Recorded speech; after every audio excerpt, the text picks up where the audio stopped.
देह म्हणजे शरीर. असं ऐकलंय का?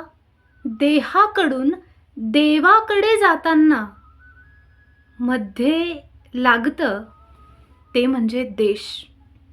हं, देश. आपला भारत देश. देहाकडून देवाकडे जाताना लागतो तो आपला देश.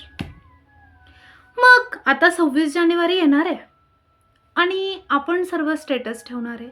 त्यात काही चुकीचं पण नाही, ठेवलंच पाहिजे. पण फक्त एका दिवसासाठी का?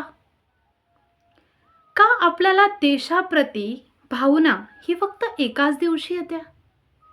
प्रत्येक दिवस हा देशप्रेमी होऊन जगूया ना. जेव्हा कोणता देश सर्वश्रेष्ठ म्हणायची वेळ येते तेव्हा भारत म्हणूया.